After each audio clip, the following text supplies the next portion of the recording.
Even the one that was a big hit, the Kevin Costner Prince of Thieves one. I mean, is that movie good? Yes. No. Yes. No. Yes. No. Yes. Welcome to SinCast, presented by Cinemasins.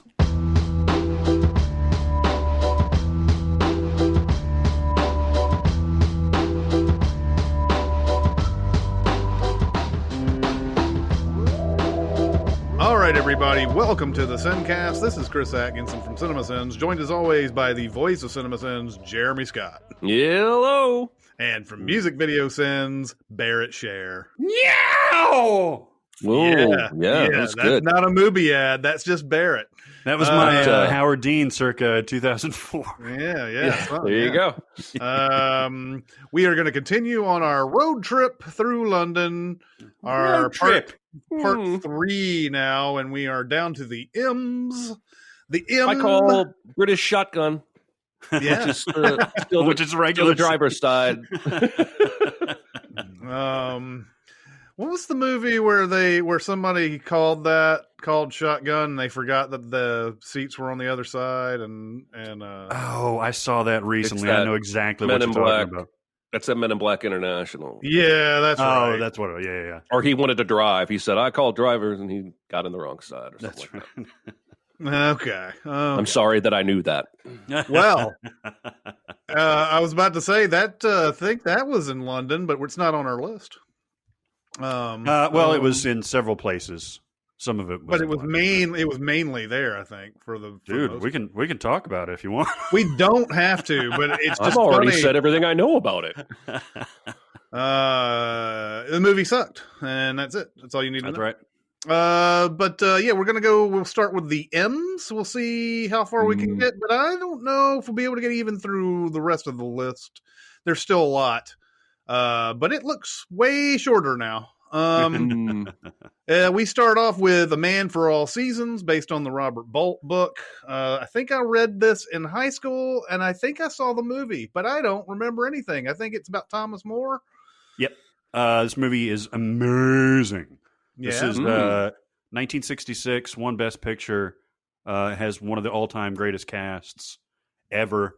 I tell you what, you like Jaws, and you like Robert Shaw playing Quint in Jaws. He plays Henry VIII. So this is about Henry VIII trying to divorce his wife and marry Anne Boleyn and getting permission from the Catholic Church. Mm-hmm. Anne Boleyn, by the way, played by Vanessa Redgrave. And there's a chancellor, there's a dude, there's a guy in the Parliament, Thomas More, who is like a devout Catholic, and he's like, man, no, you can't do this. You can't divorce, because at the time the papacy did not allow divorce. And it basically turns his story into his resoluteness of standing fast against Henry VIII and his eventual demise. And it's amazing. Paul Scofield is Thomas More.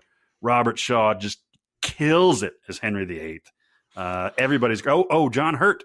It's one of his first roles too.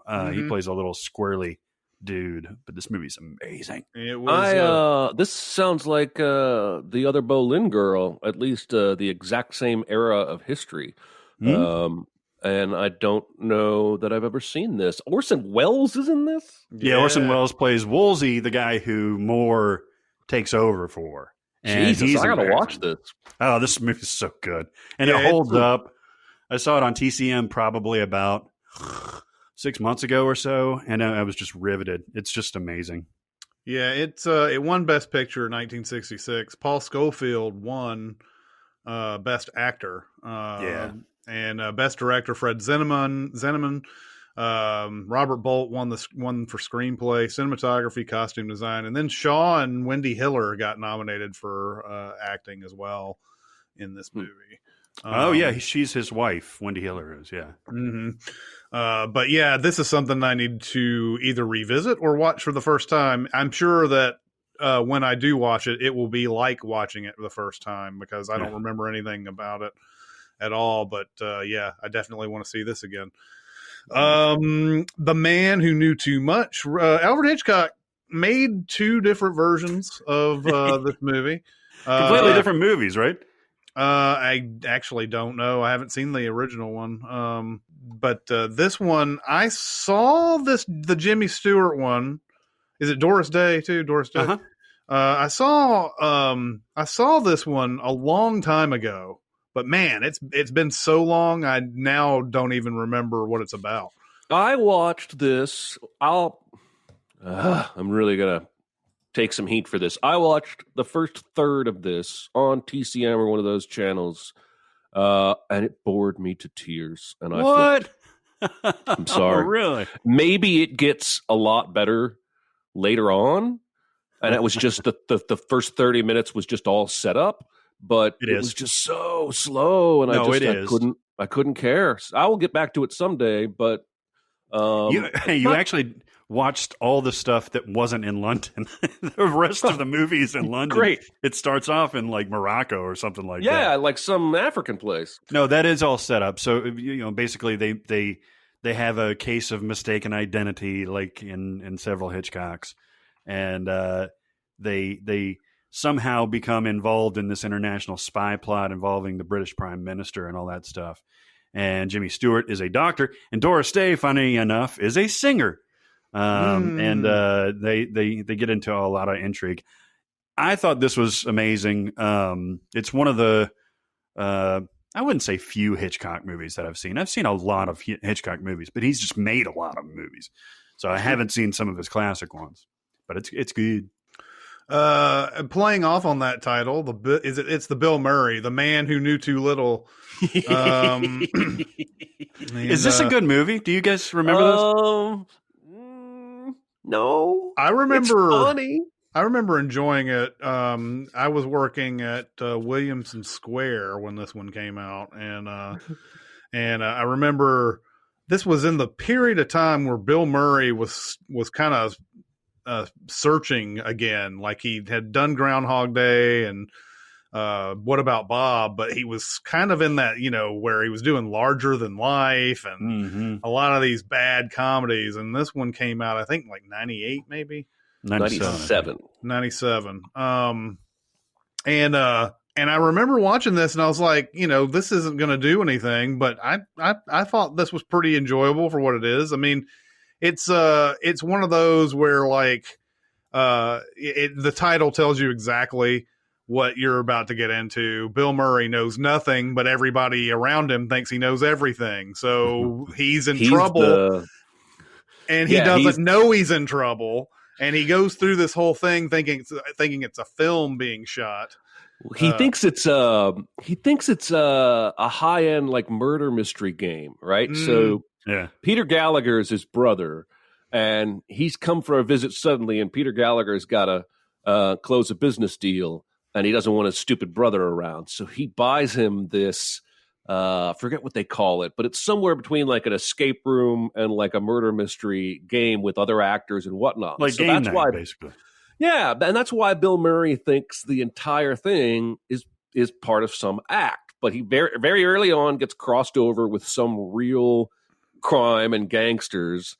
God, the part that makes me laugh the most is he ends up climbing out a window of a building, and the bad spies are down on the street, and they're shooting at him. And he's like playing along, like, oh no. And then like one of the bullets hits the wall and a little dust hits his eyes and he goes, time out.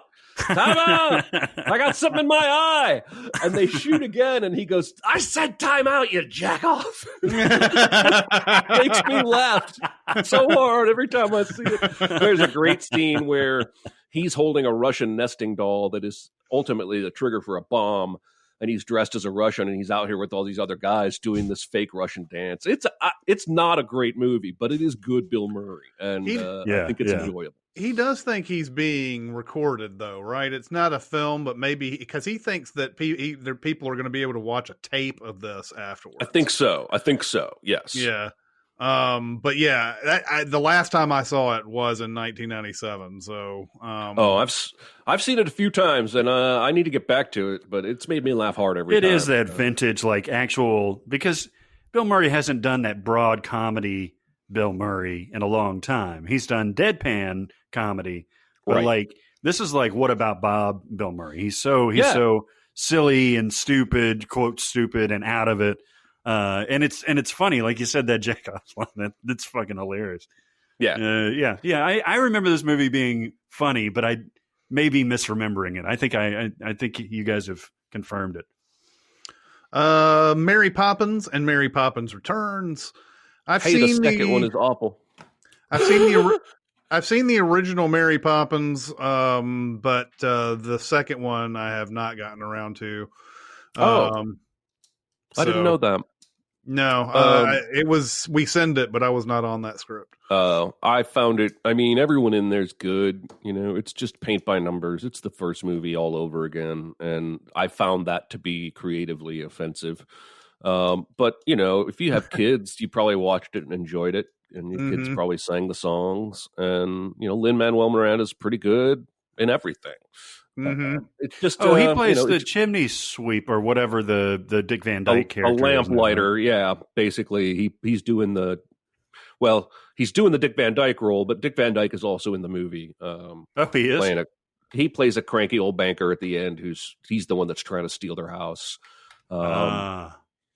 Emily Blunt is, she's charming. There's the magic wasn't there. The magic of, and maybe it was Julie Andrews and Dick Van Dyke that brought the magic. But they did everything they did in the first movie. They jump inside some art. They'd have a crazy adventure. It's just tired. What do we think of that first one, by the way?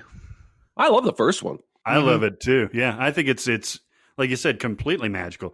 I think it's pretty short. It doesn't seem like there's a lot of fat to trim on it. The songs, and I even like Dick Van Dyke's accent. I think I'm no purist about like a Cockney accent or whatever. I think it's just part of the act, and the chimney thing is fantastic. It's actually music is great. It's not short. It may feel short. It's actually 2 hours and 19 minutes long. Seriously, the original Mary Poppins? Yeah, damn, that goes by quick. It does, and I think that's because it's so fun and whimsical. And I shouldn't trash the sequel. I bet most people liked it, but boo, I didn't. Woody Allen's Match Point. We have discussed Match Point quite a bit, but it's London as fuck. Yeah, yep. Mm-hmm. Let's fuck in the rain in the wheat field and then ruin both our lives. And ruin both of our lives. Oh my god! I just ruined her life. This is the first one that started this whole international thing, that started this whole more drama arc of his career, right? Yeah, this came out in 2005, and then he would go on to do a whole bunch of European stuff, like he would Midnight in Paris and Vicky Cristina Barcelona. All those were right after this, and that was the first thing that a lot of people brought up on this movie, is like he's so New York that it's kind of weird when he comes out with, which is not a comedy too, comes out with a non-comedy. Not New York. Of course, he did that movie Interiors way back in the day too. It was not funny. It was a drama. But yeah, right before this though, he was still doing like the Anything Else and shit like that. He was Anything Else. Yeah, you remember that with Jason Biggs playing his proxy and Christina Ricci? Yes. That sucked. And he was still trying to rekindle that New York magic, and it just wasn't working. It wasn't funny. He even did I think he did Scoop. I'm trying to think if Scoop, because Scoop came out when I was in New York, so Match Point just before this. Yeah, it was Match Point, Scoop, and then Cassandra's Dream maybe was next, and then Vicky Cristina Barcelona. Yeah, I think that's how that goes. Match Point is really good. It's not a mystery. It's almost what would you call it? It's almost Columbo-esque in a way, because not that there's not that there's a central detective in there who's trying to solve the problem with the hero, the protagonist of this movie, who's really an antagonist. is the person that you're kind of hoping. I guess you're hoping he gets away with murder in this movie. But he does a lot of things that you wonder if a detective is going to pick up on it. And there is a detective in this. I love the scene though towards the end where the detective wakes up out of his bed and he's like, he's the one who killed her. And he just shoots out of bed, and then his wife's like, "Go back to bed, dear." But yeah, it's really well done. It's something that you don't expect from a Woody Allen. do love. There's one little touch in this movie. I may have mentioned it before, but I do love it when he goes to throw all the old lady's jewelry into the water, and the camera very clearly shows one ring hit the edge of the rail and bounce back on the land. And at the moment you're like, that's going to be his undoing. And it ends up being the thing that saves him because some druggy homeless guy has it on later and they pin the murder on him. That's a wonderful twist of the Chekhov's gun kind of a thing. Like you think, oh, I'm showing you, I'm tipping my hand here, but he's not. It's the reverse. I love it. Yeah. That's a great moment for sure in that movie. And then we go on to Miss Peregrine's Home for Peculiar Children. Spiderwick, BFG, Lemony Snicket.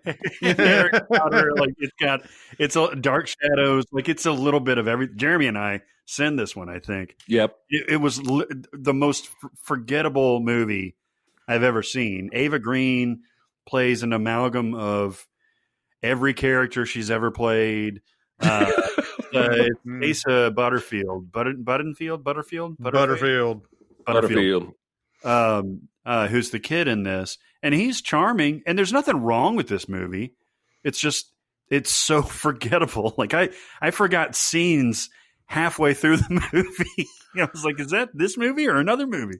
I'm telling you, man. I haven't seen this movie, but I feel like this is just another extension of Tim Burton's. Well, if everything visually looks like me, then it must be creative. Yep. So yeah, I've never seen this, but I don't know, man. What's the last Tim Burton that we really like? Really like? Boy. I mean, what calls to my mind is stuff like Sweeney Todd, but I'm not even sure. I haven't seen that in Sweeney forever. Todd. I haven't seen that in forever. And Big Fish is on some people's lists as a movie that they love. I didn't really like it. I never saw Big Eyes. Did you ever see Big Eyes? I didn't. Corpse Bride was fine, but Sweeney Todd came after that. Corpse Bride was back in 2003, 2004. I'm going to go with Ed Wood. You're not wrong because you got Ed Wood, Mars Attacks, Sleepy Hollow, which I liked. But this century has been terrible. Planet of the Apes, Big Fish, okay, I kind of liked. Charlie and the Chocolate Factory was hot garbage. Corpse Bride was all right. Sweeney Todd is okay. Then Alice in Wonderland, Dark Shadows, Big Eyes, Miss Peregrine, and fucking Dumbo. And almost all of these remakes that he's been involved with, I've read something where he's like, I wasn't a big fan of the original, so I just wanted to do my own thing. And everything is well, sounds like you're not the right person to make this movie. And he was going to be the next Martin Scorsese. Yeah, exactly. A little deep cut for you people out there. That's right. Monty Python and the Holy Grail and Meaning of Life. Monty Python and the Holy Grail, man, that's a big developmental movie for me. Something that has shaped my own humor a lot. I would put that around Airplane and Naked Gun and all those movies like that I hold in very high regard. Holy Grail, I got to see this because had never heard of it before, and I think it was 12 or 13. My brother and his girlfriend at the time wanted to watch this movie, and they said, "Yeah, come on, watch this movie with us." And so I watched Monty Python and the Holy Grail, and I was changed forever watching that. I loved it so much, and now have gone on to see it many times. Yeah. It's hilarious, and it's one of those things that's weird when you find out that people in England like Life of Brian more, and I understand that actually now. Mm-hmm. But back in the day, I was just like, how can you like Life of Brian more? I think Americans love Holy Grail more than Life of Brian, and it's probably just because of the religious aspect of it. Mm-hmm. But Holy Grail is fucking fantastic. Meaning of Life, I may have only seen one time. Oh, really? Yeah, I've gone back and watched this a few times because it's all vignettes. It doesn't have the narrative cohesiveness of the other two movies, and they only made 3. Mm-hmm. They did the Live from the Hollywood Bowl, but that was a performance. And the meaning of life is more. It was centrally tied around, honestly, the meaning of life, and then of course you have the centerpiece being the Eric Idle space song, introducing it to the lady in the kitchen, and it's fantastic. Some of it doesn't work. The fat guy at the restaurant towards the end, where he's like, "I can't eat another bite," and he's like, "1 paper thin mint," and then he eats it and he explodes. The fish stuff is weird. Watch this movie on drugs. If you do drugs, kids, don't do drugs. But if you do drugs, you should watch this movie while you're on the drugs. Isn't there a segment in here where Cleese is like a professor at a school or something like that, and he's teaching kids about he's teaching these college students about like how to rub the clitoris. Stuff like I believe that. So. Yeah. he's like you can't put too much pressure on the clitoris. Yeah. I think he's got models that come in and do their thing. Mm-hmm. What struck me about Monty Python as opposed to other troupes and stuff like that is how fucking smart they were. Mm-hmm. Like you could tell that they were like history. I think they all went to Cambridge or Oxford or something like that. They were all like art history majors and like really, really smart cats. And they used that to subvert humor. It's a lot like National Lampoon when it first started out at Harvard, where it's super smart people doing a different type of humor that wasn't as overt, but could be silly. You could have the Ministry of Silly Walks, and which is the most ridiculous premise ever, but they make it work on a kind of an intellectual plane, because they're so committed to it. Yeah. Jeremy, you're a big Monty Python guy, right? I love Holy Grail. I really like Life of Brian. I don't think I've seen the other one. But no, I came to it way late. This was like post-college before I ever saw any of this stuff. And I feel like it would be more endeared to me if I'd grown up with it or seen it a little younger, which would have been impossible in the circumstances of my upbringing. I can imagine the spanking and the oral sex and all that stuff probably wouldn't go over well in the Scott household. Man, a spanking. I lived in a household similar to Jeremy's, only maybe just a tad bit more liberal about what I was able to watch and everything, but the other day I was thinking about when I was 15 years old, the movies I saw in theaters, and I think back and I'm like, if I saw a 15-year-old wanting to go see some of the movies that I saw when I was 15, I would be very hypocritical about it because I would instantly just be like, and I eventually just had to like my nephew is that age. And like, I'm like, and there were some movies that we started watching with his, dad, my brother, like around and everything. That I was like, man, this just seems wrong. But then I had to think back, man, when I was that age, I watched some serious fucking shit when I was 15 years old, man. So whatever.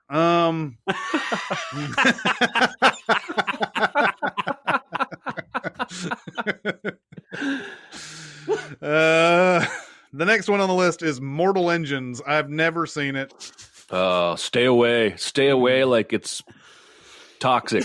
It does have Emmy Rossum in it, which makes me want to see it. But that's a trap. That's a trap. God, I don't even remember where the fuck she's in that movie. She's not the main character. Bounty hunter or something like that? Or maybe she's not. No, she's not in that movie. She's in the other one that looks exactly like that. Was it Beautiful Creatures? Yeah, that sounds better. I don't think Emmy Rossum is in Mortal Engines. Yeah. Mortal Engines is the one where they put cities on tank rollers so they're moving around so your city can go wherever it wants, because that is the most sensible way they thought to live in the future.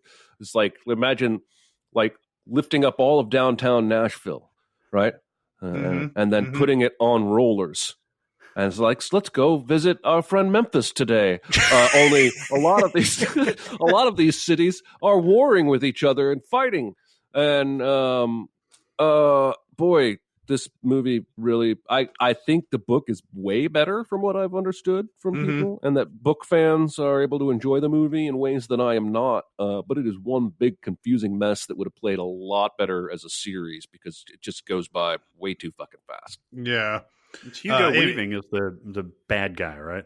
Yeah, that sounds right. Hugo Weaving? Yeah. He's in there somewhere. But most important thing you need to know about this movie is that the cities roll around like tanks. Yeah. I can't even fathom the dystopia where that would be the answer. That's like what? Back it up, guys. Isn't that like you can't drive the city until you learn to parallel park? Yeah. What was that movie that came out of China that was the whole planet that you drove around and shit? Yes, I saw that on Netflix. It was like the Planet Engine or something like that. Yeah, I don't know what the fuck that was called. 2 hours and 80 minutes of movie. It was insanity, man. I was wasted, though. 2 hours and 80 minutes. Anyway, I apologize, Mortal Engines fans, to both the movie and book fans. I hated this thing. The Emmy Rossum movie was Beautiful Creatures. By the way, those movies have nothing to do with each other, but they look like the same thing. You know, like there's certain movies that have a certain quality to them. Yep. And you start blending them all together, even though they have no thematic similarities whatsoever. This is I remember I watched the Sins video, and it's Hera Hilmar who is the main protagonist, and it says she's disfigured, but like as we point out in the video, or as you pointed out, she's got like a little scar. But like she's otherwise like gorgeous. It's like fucking Samantha Olivia Cook in Ready Player One, who's got like a slight birthmark on her face. Oh, she's so ugly. She's so ugly. Like seriously, they make it seem like he's such a hero at the end for like accepting her at the end of that movie. Like, oh, he didn't care what she looked like. Yeah, I'm sure. Olivia Cook with a birthmark on her. That's bad. Then there's Mr. Bean's Holiday, all the Bean movies. Rowan Atkinson, who one day I hope to see how closely related I am to that guy. Hey, but I have never seen any of the Bean movies. Oh, really? Have you seen any of the show or the skits or anything like that? No, I know. I've seen him do the thing, but I haven't seen a whole movie. You've seen him do the Bean. That's really the best way to put it, because in many ways he is, I think, a genius. But it really is for me a very one-note character. And so the movies have never worked very well for me. In small doses, I'm pretty sure one of these was at Hollywood when we worked there, and I would walk in and catch little vignettes, and he's funny in small doses to me, but I can't imagine, I don't think I've ever seen it straight through. I can't imagine a whole movie of that character working for me comedically. Yeah. I don't think he talks in any of these, right? No, that's kind of his thing, is he just grunts and whatnot. The other day, Johnny English was on, and I was watching like parts of that and everything. And he's a funny guy. It's just he's not in these movies that take it's something really funny that works sketch wise, like drawn out into a big long movie, and it just doesn't work that way. Yeah. Like I really like enjoyed the thing that he did in that, but I was also sitting there going, okay, this is getting tiresome. Yeah. At the same time, his cameo in Love Actually, I think, is my favorite thing that he's done. Mm-hmm. It works perfectly with his humor, with his physical stuff, with his facial features and stuff like that. But yeah, the Bean stuff has never really been my bag. I'm with you guys. My Fair Lady and Pygmalion. Why are those together? I can't remember. They're the same story. They're the same. Are they? The name of the I did not know play. that. I didn't know anything about that. So, have you seen Pygmalion? Yeah, a long time ago. No, I've seen the My play Fair too. Lady. I read. Yeah. What's weird? I read Pygmalion in school, and I've seen the movie. And let me tell you, My Fair Lady. I've made this joke before about this movie, but buckle up. This fucker's like 3.5 hours long. It's 2 hours and 80 minutes long. Yeah, 2 hours and 80 minutes. No, it is long. It's way long. It's play length. It's the length of the. I think they were truer to the Pygmalion play than Pygmalion the movie. Right. That's a lot of classic songs come out of the My Fair Lady. And really good performances. What's her name is good. What's her name? Audrey Hepburn. Audrey Hepburn, going from, because she does. I don't know about the accent again, because she's doing a very half the characters in this movie are doing a very over the top Cockney accent. Yeah, and she's always like, "Ow!" Enry Iggins. Yeah, and then by the end, she can certainly pull off, the classy lady that has been quote unquote, I guess, taught. I don't know exactly. It's basically She's All That, right? Like he's turning her. She's All That is loosely based on this. Yeah, it's two guys make a bet and over whether they can take this homely lass and turn her into high society. And there's something a little bit vaguely sexist about the whole idea. Oh, of course, especially when the homely person is Audrey fucking Hepburn. Yeah. Yep. Mm-hmm. Or what's her name? Who was She's All That? Is that even Rachel Wood? No, it was Rachel Lee Cook. Rachel Lee Cook. One of those Rachel 3 namers. Yeah. No, it's awesome. You should totally watch this. It's one of Audrey Hepburn's best. It was also a bit of a stretch for her because before then she was doing like Roman Holiday and everything. She was doing, the European princess type of thing, or the kind of lost in her own thoughts type of thing. Even Breakfast at Tiffany's, she was, kind of flitty ditty. And this one, she's got actual chops in there. Mm-hmm. I don't know if I've seen this one. I know I've seen Roman Holiday. I've seen Breakfast at Tiffany's. I've seen Sabrina of the Audrey Hepburn movies, but I'm not sure I've seen My Fair Lady. And I definitely haven't seen Pygmalion, which has been done twice at least. Yeah. As that name anyway. Next on the list is 1984. If you haven't been paying attention, we're living in it. I got this on a Criterion Blu-ray.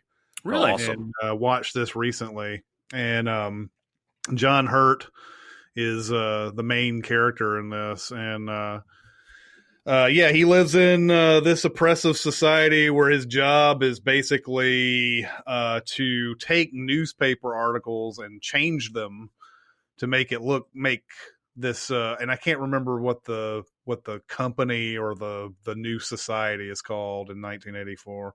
Oh, Oceana is the new. It's not. That's not the name of the oppressive company or whatever, though. That's Big Brother. It's not Big Brother. It's 6 letters. It's something I don't know. But he's a part of this company, and you see him get these newspaper articles, and he's like pasting other people's pictures over other people's accomplishments and stuff like that, and he's in this just web of like glassed in cubicles and everything.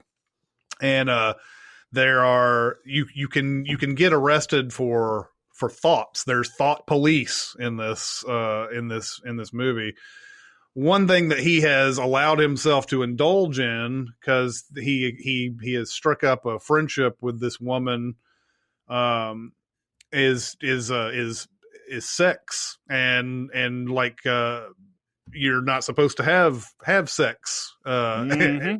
There's a whole movement to eliminating the entire idea that you even need it in this movie.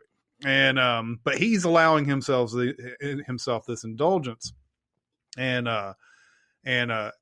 he and she think that they're kind of getting away with it because they're hiding out and everything, and doing it discreetly, and only every like month or so, not like every day. But yeah, the movie is terrifying for a lot of reasons. The main issue is when John Hurt, and inevitably John Hurt is, he's going to get caught. Spoiler alert, he gets caught. And Richard Burton is playing the guy who is the sort of the main authority figure in this movie.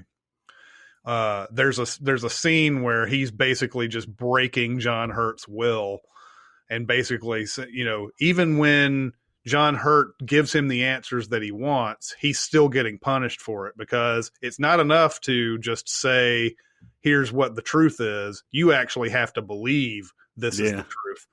And so stuff that is completely and absolutely, totally, inherently wrong, he has to say that it's true. And it's just it's a devastating there's that whole like last 20 or so minutes of that movie are devastating to watch and depressing as fuck. And because we're at a critical moment where this is clearly happening. I love that Christian Bale movie Equilibrium, but hearing you spell this one out again, it really is basically 1984 and Fahrenheit 451 rolled into one. It's not a very clever setting. There's very clever action with the gunplay being like swords and whatnot, but in terms of like the setting of Equilibrium, it's basically the same thing as 1984 and Fahrenheit 451. I think almost. I'm not versed on what the history of dystopian fiction is, but this is the model on which most dystopian fiction is based on. Is 1984. I'm sure you're right. Yeah. I think it's cool that John Hurt ended up playing the totalitarian guy in V for Vendetta. Yeah, exactly. Which I think is I think that's the point, right? They cast him for that very reason in V for Vendetta. But yeah, the movie is bleak as fuck, man. I haven't read the book in forever, but the movie itself is just like, oh my God, geez. We haven't quite gotten to that point, but you can see it. That's the problem. You can see it coming. Yep. If certain things don't happen. Yeah, 1984 is worth a watch, even as bleak as fuck as it is. Cinematography was by Roger Deakins. Yeah, that was another cool little aspect to this, and it's clearly him, even though it's early Deakins. Ingsoc, INGSOC. Ingsoc. That's what they call it. They call it's a what is it? English Socialist Party. Okay. Fictional political party of the totalitarian government of Oceania and George Orwell's dystopian novel 1984. There we go. So yeah, that's what it was. Notting Hill. Julia Roberts is a big fat movie star. Not fat as in physical. You know what she is though? She's just a girl standing in front of a boy. That's asking him to love her. That's right. Yeah. That's right. Yeah. Yep. You know what I remember about this movie? It's that goddamn song, that Alison Krauss song. You say it best when you say nothing at all. You know that song?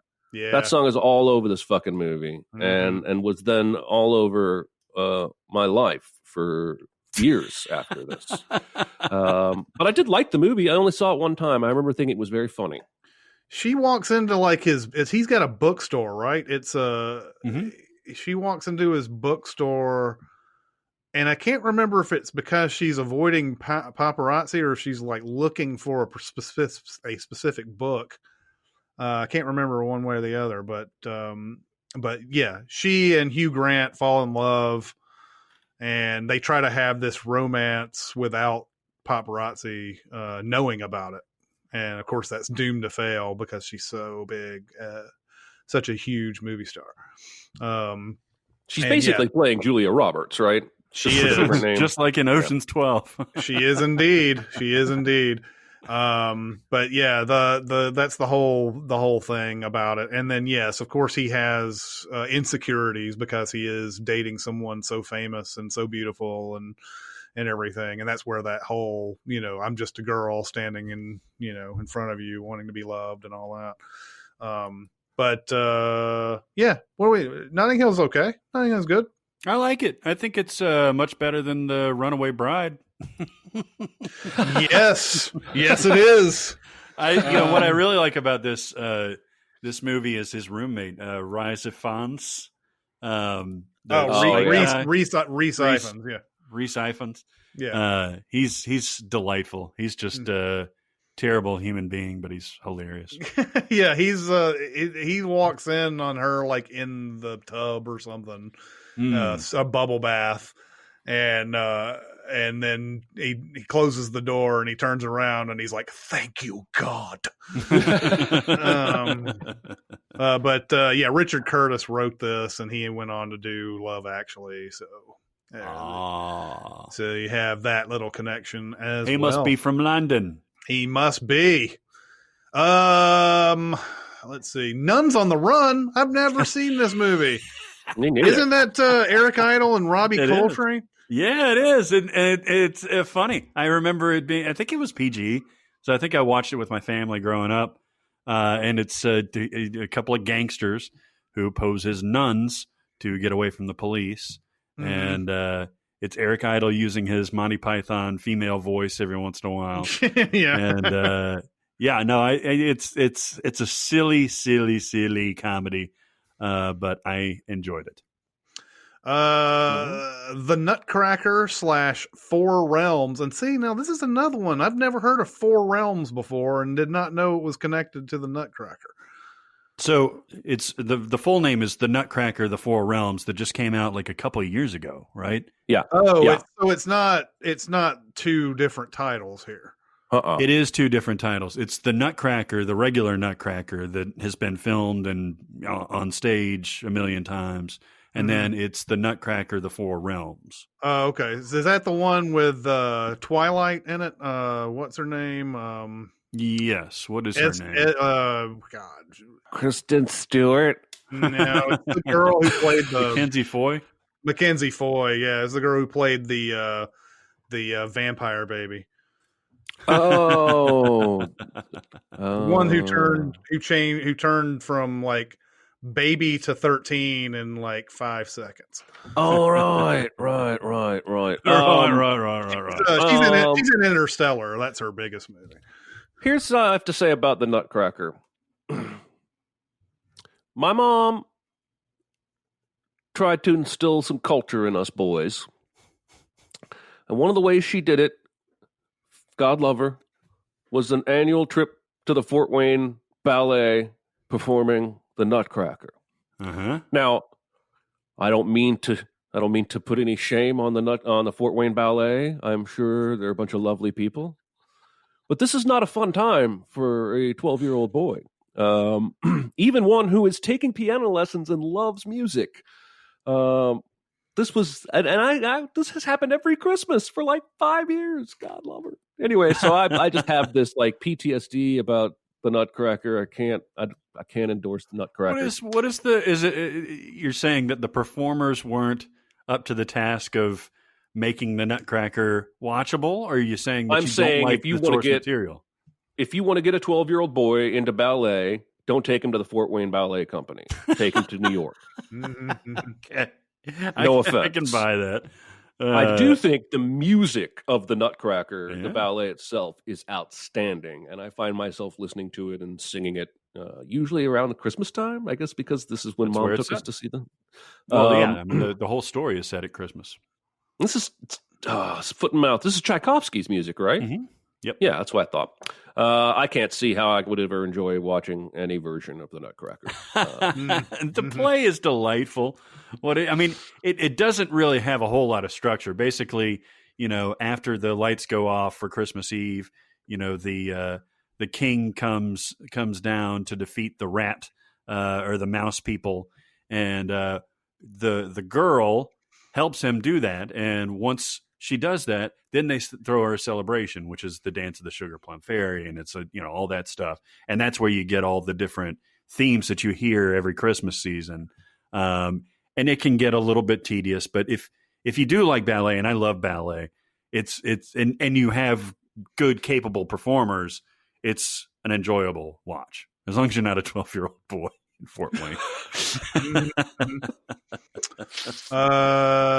Movie that has been made many times, Oliver Twist, based on the Charles Dickens novel. Roman Polanski did one. I saw it back in the day.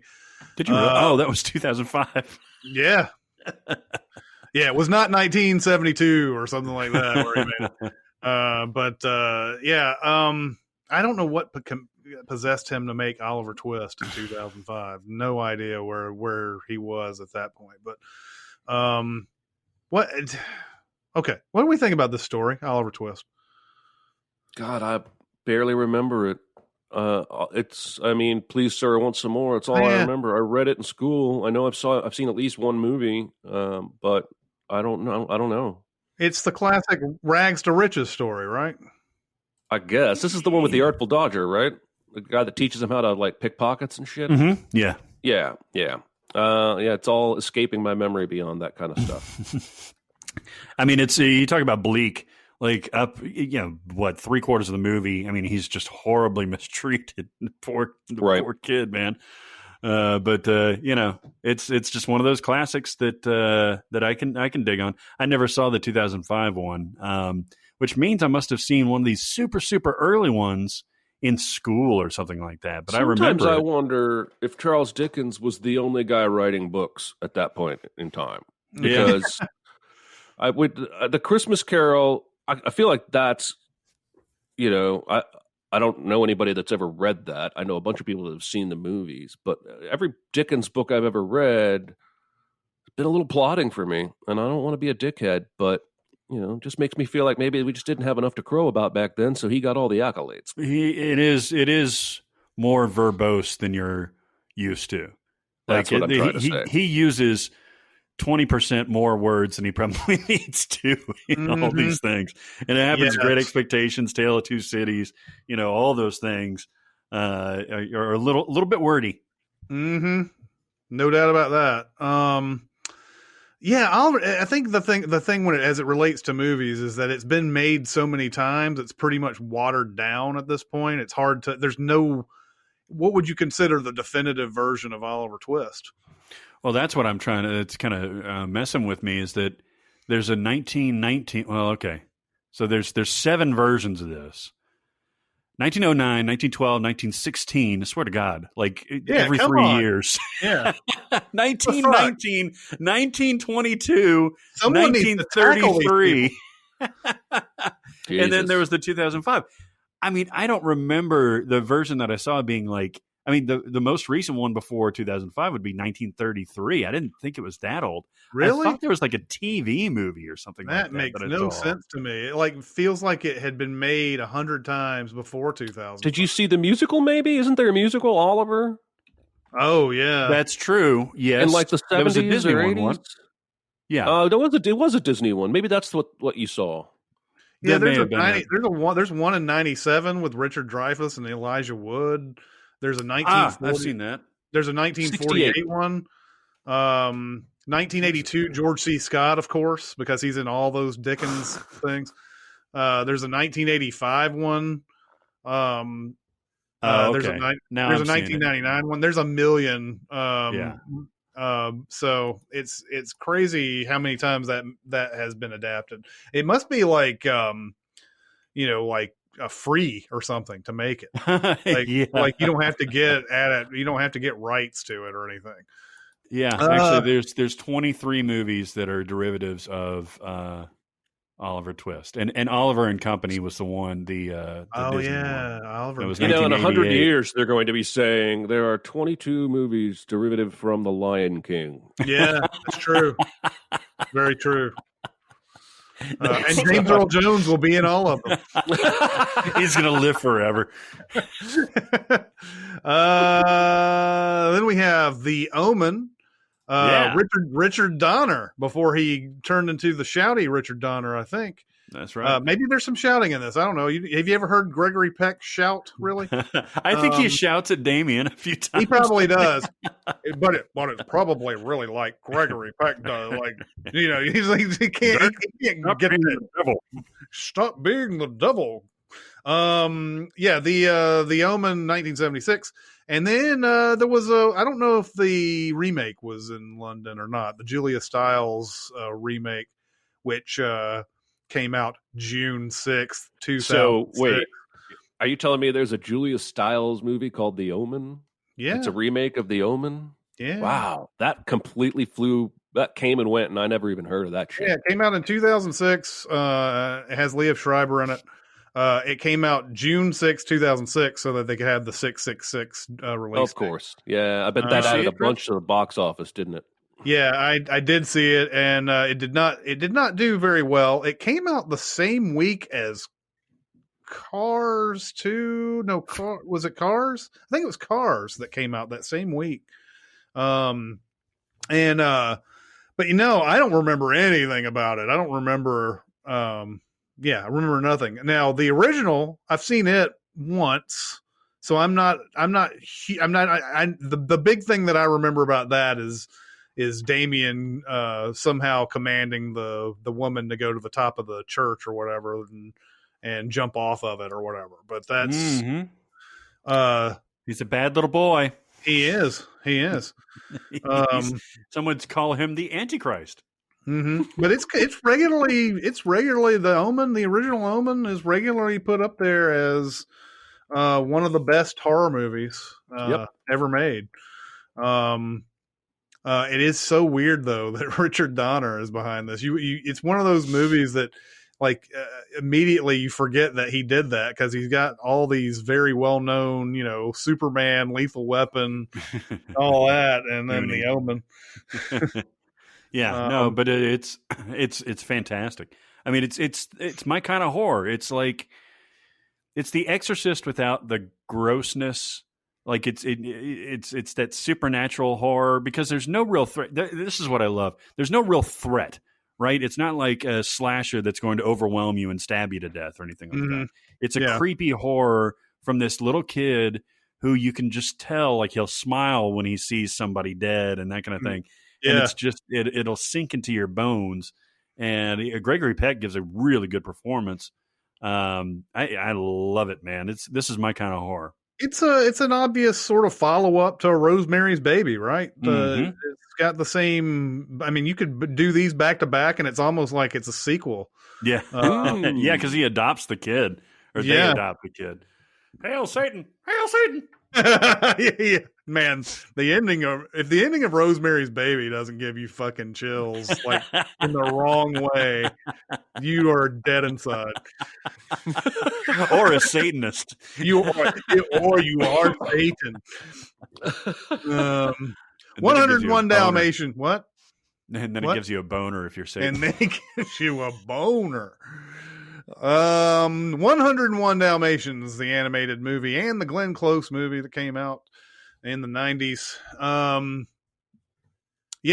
Cruella de Vil. She's a bad person. She wants to make a coat out of all them Dalmatians.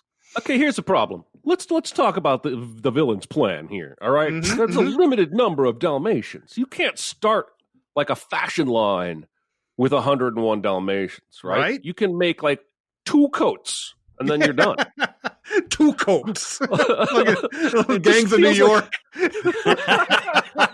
Just feels like a little short-sighted to me. I don't know. Yeah, you could breed them, right? She ain't breeding no Dalmatians. Yeah, I guess maybe she doesn't want to, like, maybe she just wants the coat for her. I haven't seen it in forever. Maybe she just wants the coat for herself and she doesn't want to. But I feel like I remember her being like some kind of fashion mogul or something. I'm going to go Google the plot. I always just thought it was that she wanted to make a coat out of them and that was it. But that may be it. But you might be right that she wanted to get a whole industry out of this shit. Did you ever see the live action one, Chris? Yeah, I did. Oh yeah, I didn't see that one. Yeah, this is also a movie that's tied to one of my biggest all time arguments with a customer at a movie theater too, because Disney was the one who they're the ones that said, here are the show times that you need to run this movie. Like, told theaters, these are the show times, and they put a 6 p.m. show on there. And some theaters didn't know whether to ring that up as a matinee or as adult and child price. And so after the opening weekend, where it did awesome, it did like a great amount of business, that live action. Disney was like, yeah, that's good, but man, if those theaters had charged the right way at the 6 p.m. shows, which we see that they didn't, we would have made so much more. So they moved the showtime up to 7 o'clock. And so we had people looking at newspaper. This was back in the day where you'd look at newspapers for your showtimes. The people were looking at Sunday newspapers for their Friday showtime, which is, you shouldn't do that ever anyway. It doesn't matter what era you're in, but people would do that because the Sunday paper would show you the entire TV listings for an entire week too, back in the day. And so people thought, oh, well, that's movies too. So if I see a movie ad in there and it says 6 o'clock, then I'll go at 6 o'clock on Friday.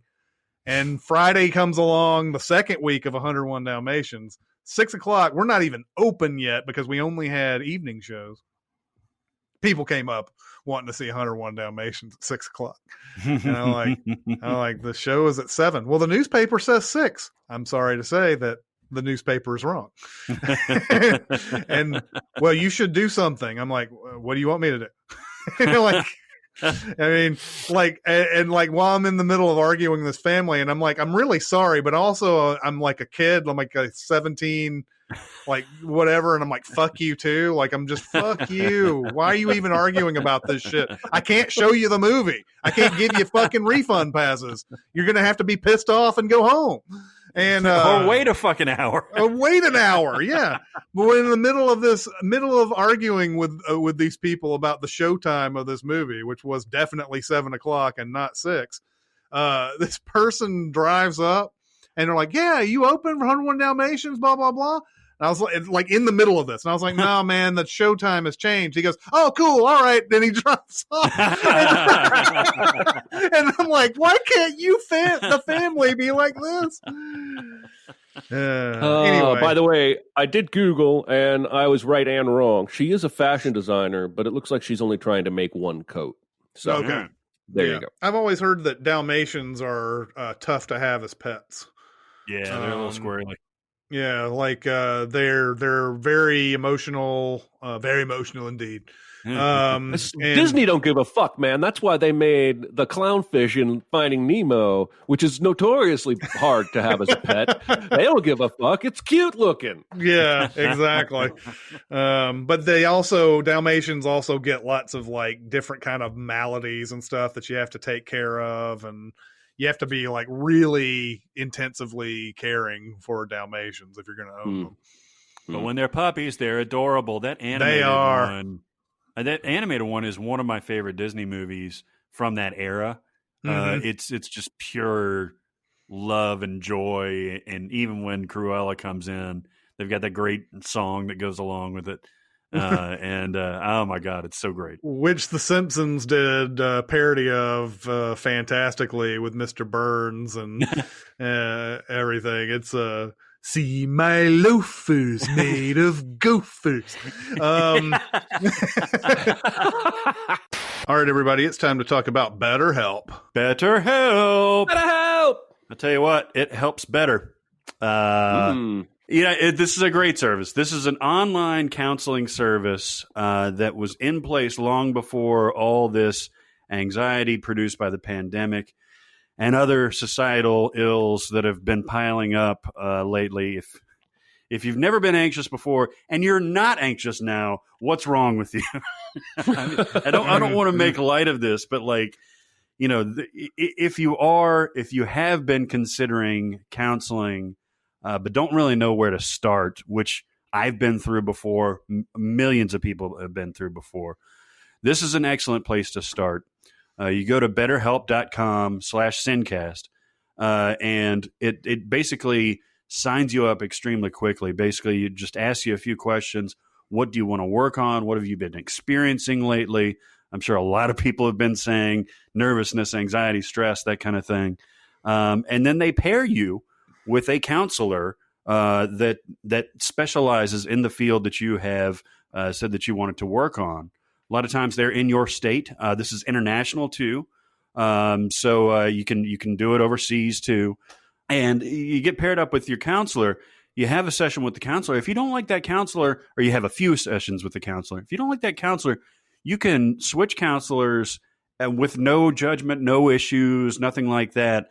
Can basically just say, this isn't working. I'd like to try something else. Perfectly fine. So this service is fantastic. I've been talking about it a lot because I've been using it. It has really helped me through a very difficult time in reacting to this pandemic. I can't recommend it more, especially if in this environment you are looking for something like that. Well, and therapists they're people, right? They have different personalities. They have different styles. And so, it's okay to try a second or a third one if the first one and you don't click. It may be a personality thing. The therapist-patient, I guess, relationship is just that. It's a relationship. And may not click with everybody, but that doesn't mean therapy doesn't work. Right. And so I would encourage you, if you've never given it a try, if you are seeing higher volume of anxiety or depression related to either the pandemic or your own situation, financial needs, I would encourage you to give it a try. It really does work. And it may not work for you immediately, but if you're patient with the process, it will work. It can help you. And Barrett and myself and plenty of other people could tell you that from firsthand experience. Absolutely. You really do have to trust. That's a great point, because you do have to trust the process. It's almost like a Philadelphia 76ers type of mantra. You have to work at it, man. This ain't just like showing up and you lay on a couch and you can lay on a couch, I guess, if you want to. And somebody scribbles notes and just says, mm-hmm. You have to work at this. Like, you actually have to say, I'm going to get better and this is how I'm going to do it. And your therapist, your counselor can guide you through that. That's why they do what they do. They're licensed, they're experienced, and it's fantastic. So go to BetterHelp. That's help with a P, betterhelp.com/SinCast, and you get 10% off your first month, which is, again, if you use it as much as I do, it's not insignificant. If you are having trouble paying, don't let that deter you. They will work with you. Just let them know what is going on, and they will work with you. This company, this service really has blown me away with its abilities, with its breadth, with its infrastructure, and with its people too. I don't mean that to sound cheesy. My counselor has been fantastic. It's awesome. So betterhelp.com/SinCast. Go ahead. If you feel like you need to take the plunge right now. Sunday. Get your therapy on. The Other Boleyn Girl, which we talked about briefly with Man for All Seasons. Jeremy, you've seen this. I think I've seen this, but I don't remember anything about it. Which movie? The Other Boleyn Girl. The Other Boleyn Girl, Man for All Seasons. I've seen this movie a handful of times. It's watchable, but it's not good. Who is in this? Oh God! Scarlett Johansson and Natalie Portman. Yeah, a lot of people are in this, actually. Cumberbatch is in it. And there's a couple other people that got famous after this movie that are in it. Oh, yeah. Mark Rylance is in it. Jim Sturgis. Mark Rylance is her dad. Jim Sturgis is her brother. And yeah, basically, this family plots to have Natalie Portman, Anne Boleyn, catch the king's eye, because the king, while he's married, is known to have a lot of concubines. I guess that was just common. So they invite him out to their estate, and they're almost flat broke poor. And they go out on a hunt, and Natalie Portman does her job. She intrigues him, but he gets injured. And it's her sister, the other Boleyn girl, Scarlett Johansson, who ends up taking care of him, and he falls in love with her through that process and starts sleeping with her. But he can't get her pregnant. She can't get pregnant. And the family knows if we don't have the king's heir, then our family means nothing. But if we can give him a son, even though she may never be queen, we'll be rich forever. But she can't do it. And so then they move back to Natalie Portman. Like, got to step up for the family and go fuck the king. That's right. Only she's like basically Lady Macbeth. She just twirls him around her finger, and she flirts with him ceaselessly and refuses to let him sleep with her, to the point where he ultimately rapes her before she's ready to sleep with him. She convinces him to break with the Catholic Church and divorce his wife so she can marry him. And of course, it ends with her beheading. I think Scarlett Johansson is the reason to watch this movie, because she has the hardest role to play. And she does it effortlessly, whereas Natalie Portman has the showiest role. And of course, she's great. But again, it's probably a B-, a B. I don't think the whole thing is great. I just think it's really watchable, and I'm not entirely sure why. Wow, man, this has a really good cast, though. You're right. Natalie Portman, yep. Scarlett Johansson, Eric Bana plays Henry VIII. Yep. Jim Sturgis, Kristen Scott Thomas, Mark Rylance, Cumberbatch, Eddie Redmayne, Andrew Garfield is in this. Yep. Like Alfie Allen is in this. That's crazy. Mm-hmm. Yeah, there's lots of people in this. We also, since we've been talking about this era in history, I mean, the whole TV series, The Tudors, was about this shit too. So, I didn't know that. Yeah, I mean, at least part of it was, because Natalie Dormer plays Anne Boleyn in that series. I'm gonna have to watch that show then. Yeah. I thought it was about extra learning sessions at home. Yes, exactly. Extra learning sessions. Need to binge that to really hammer that history home. Especially Anne Boleyn specifically. Just focus on her. No, it's crazy. You talked about the parallels with 1984. You think about the parallels with Henry VIII. Fucking history. Just saying, I'm going to do what I want, mm-hmm. and because the church and state, even though they were separate under the Magna Carta and everything, the church and state were so intertwined because they got money. The church got money from England, a lot of money from England, and they were the default. The Catholic Church was the default kind of government over the king, and for Henry VIII to just say, I don't care what everybody's done before me. I'm going to fucking marry this other woman and he justified it by saying that his wife couldn't give him a male heir, which is true. She kept popping out females. But he was just like, all right, fuck it. I'm going to go off and form the Church of England, and you can't stop me because I do what I want. Mm-hmm. And you see a lot of parallels of our current administration of saying, like, you know what, fuck tradition. I'm just going to kind of go and do whatever I want to, and you guys are going to fall in line, and we're going to figure it out. Yeah. Or not figure it out. Right. Paddington 1 and 2. Yeah. I haven't seen the first one. I've seen the second one.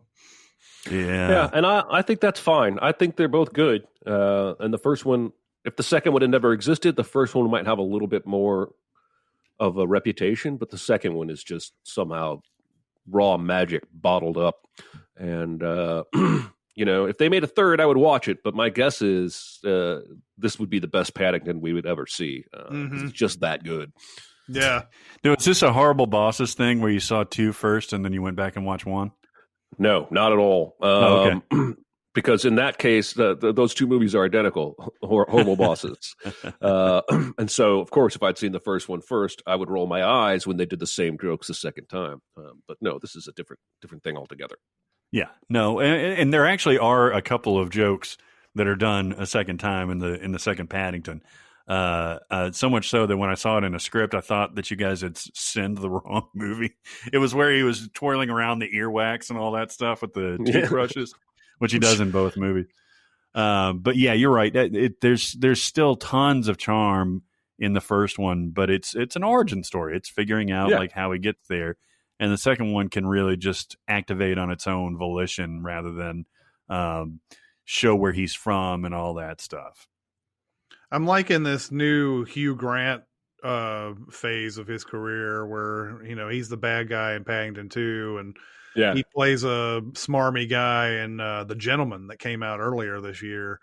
And he's doing really well in these roles. He seems to really be enjoying that part of it, where he's not having to play the dapper male lead who's trying to fall in love and all that bullshit. Like he's enjoying being the bad guy. It looks like. Patriot Games. This is the one. This is the Harrison Ford, Jack Ryan that I have not seen as much. I've seen it one. Sean Bean's in this one. Seen it one time. I've seen Clear and Present Danger way more times. Really? Yep. Huh. Yeah, this is a very weird plot. Like, it's not a typical Jack Ryan plot. Basically, very little of it takes place in London, by the way. Right, it's just but the he's beginning, in London. Right? Yeah, he's in London doing CIA stuff, happens to be around when this IRA hit goes down, and he ends up, I think through self-defense, shooting and killing one of the attackers, which happens to be Sean Bean's brother. The rest of the movie, Sean Bean just wants, it's basically John Wick. He just wants revenge on dude for killing his brother. There's very little espionage involved. There's very little like spy stuff. It's just they attack a convoy with Jack Ryan's wife, put her in the hospital for a while, and they ultimately attack his house out in New England, cut the power. And that's freaky, by the way. Like seeing all those shadows of the soldiers kind of surrounding and everything. Yeah. It's got its good points. It's definitely watchable, but it's not great. Do you not think this is up there with the top tier Jack Ryans? Well, there's really only one top tier Jack Ryan, and that's Hunt for Red October. And then, you get, I guess, this, or maybe... No. I forgot where we ranked this particular one. I know that we figured out that Clear and Present Danger and Patriot Games have a similar score and everything. I would personally I would rather watch Sum of All Fears ahead of either of the Harrison Ford ones. I think it's a truer Jack Ryan portrayal and closer to the arc of the book, but none of them are really great except Hunt for Red October, I don't think.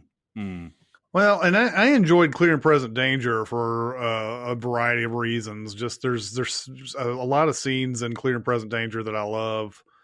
The one where they're driving through the streets of that one city and they got the rocket launchers and all that. That's a really good scene. The scene where the Americans are going to bomb dude's house. That's a great scene. It's a fantastic scene. And then afterwards seeing the Americans trying to figure out who was behind this and seeing Joaquin D. Almeida's character, or whatever his name was in Clear and Present Danger, watching his people trying to figure out who bombed them by looking at the bomb fragments and everything and trying to figure out like who's behind this. Because there's a real other kind of bad guy in this. And that's of course, Henry Journey, who's fucking fantastic. Yes, he I is. love that guy. He like showed up and made his mark by playing two untrustworthy CIA people. Yeah. Like he did Mission Impossible and Clear and Present Danger, the first two movies I think I ever saw him in. and he's playing a very similar character in both. Yeah. I think it's was it Clear and Present Danger came out before Mission Impossible? Yeah, it came out before Mission Impossible. And so that's what was kind of fun about him being in Mission Impossible, was because if you had seen Clear and Present Danger, you immediately don't feel like him. Yeah, you don't trust this guy, and they leave that dangling there for a long time, like he might be the guy who's behind all the shit and everything. But yeah, Clear and Present Danger was good for me. But I haven't, like I said, I haven't seen Patriot Games in forever. Penelope, Christina Ricci movie where she looks like a pig. When you say it like that. Hey, I'm just stating facts here. It is this is a charming little movie though. Yeah. She's cursed. This James McAvoy is her eventual beau. She beau. Her beau. Send the dirty. She's cursed to look like a pig, and she has to cover it up over the course of her life and everything. The only way the curse can be broken is if she is shown love by her own kind. So it's Shrek. Well, spoiler, she has to love herself because she's the only one that has this curse. So when she not love herself. Right. She has to not love like herself. Haley Steinfeld love herself. Not the Haley Steinfeld or the Divinals. Yeah. She becomes unpig-like, and then she can she can snog with snog. After she loves herself, she stops looking like a pig? Yep. That's when the curse is broken. She looks like normal Christina Ricci, which is hot. I feel like that's a bad message. Mm-hmm. What? Right? Loving yourself? No, but if you love yourself, magic will make you beautiful. I mean, she was cursed though. She had the So she looked normal first? Huh? No. She's always been Pygmalion. Right. She's always had the pig face, but like once she learned to accept the pig face and to not hide from it. Once she learned to accept the thing about her, that thing went away? That thing went away. Yeah, it's like Beast in X-Men. It's nothing like Beast in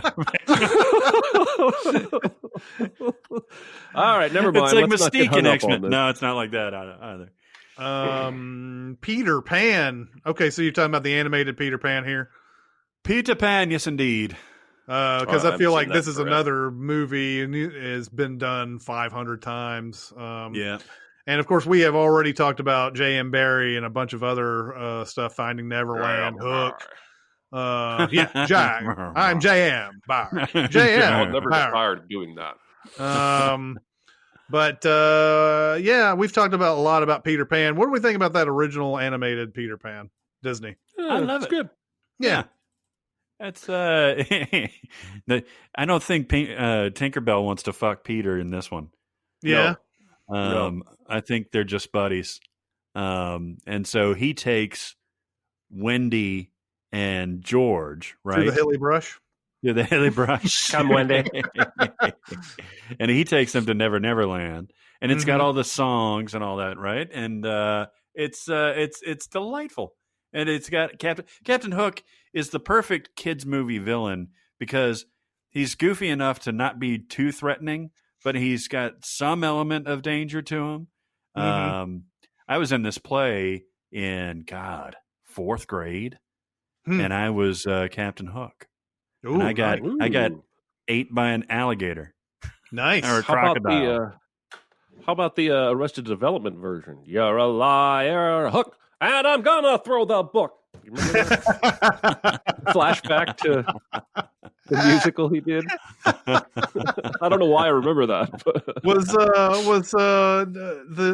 who was the character? The Tony Hale character? Was he in that Tony Hale character? No, I think it was Jason Bateman was playing Peter Pan in the show as like a 10-year-old. Because Tony Hale ends up with that hook on his hand, so it would be so Arrested Development to have had him play Hook back in the. It might have been. I just remember that song. Peter Rabbit. I haven't seen Peter Rabbit. We send it back in the day. There was a sequel coming out this year at one point. Who did any of us see Peter Rabbit? You saw Peter Rabbit. This is Donal and Rose Byrne. Yeah. And the most annoying part of Peter Rabbit is James Peter fucking Corden. Rabbit. Oh, yeah. Is Peter Rabbit, because the love story is charming. Donal Gleason takes over. He's like a highfalutin corporate guy, and he inherits his uncle's farm in a rural setting, and his next door neighbor is Rose Byrne. And he learns, at first he's after these goddamn rabbits and that kind of thing. And then he learns their ways. Then he begins to respect them. And eventually they start parent trapping the two of them to start getting up in there. Right. And they do. And it's a very nice thing. But James Corden can eat my asshole, because I suppose that's a little like his voice work, the hand in Emoji Movie and this character and like anything I've seen him Into the Woods. Into the Woods. It's like nails on fucking chalkboard. Now I don't watch his show very often, but when I do, I think he's funny. Mm-hmm. I don't even mind the carpool karaoke, even though it's gotten very, very contrived. But his voice work, whatever, he chooses very annoying characters. So, it's not a bad movie, but his character drives me up the fucking wall. Yeah. Then we have Phantom Thread, Paul Thomas Anderson. We've talked a lot about this because of the best of the decade, and at the end when she realizes that she can poison him and make him happy, she no longer looks like a pig. Yeah, that's true. That's true. And from this point forward, I've been poisoning as many people as I can to find true love. One of my favorite jokes is if my wife has some kind of dish or open cup and I'm walking by, I'll just go poison and like pretend like I'm dumping poison in her cup, but I say it like the yoink on Simpsons whenever that guy steals the diamond. Yeah. It's like yoink. I just do it really quietly. Poison. And she'll always say, "Don't poison my food." Anyway, Phantom Thread is we've discussed it many times. I love it. I think Barrett loves it. I think Jeremy has seen it 5 times and hates it. I want to sperm on this movie. Okay. Yeah. All over it. It's beautiful. It's beautiful. The Private Eyes, Don Knotts, Tim Conway. I have not seen man. That. Have you seen this, Jeremy? I bet this is funny. I bet it's super funny, but no. Do you think the movie Stakeout is a ripoff of this movie? I actually have seen Stakeout and Stakeout 2, I'm sad to say. It's another Stakeout, actually. Oh, God damn it, you're right. No, it has nothing to do with this. This is, they go over, they're American investigators. They go over, Scotland Yard asked them to investigate the murder of this very rich and well-to-do, well-mannered person. And the mansion is huge. They explore all kinds of things. The cast of characters is creepy and uncooperative, and it's hilarious. Tim Conway, because Don Knotts, whenever they did a thing, they did Apple Dumpling Gang, I think was Don Knotts and Tim Conway, and a few other ones.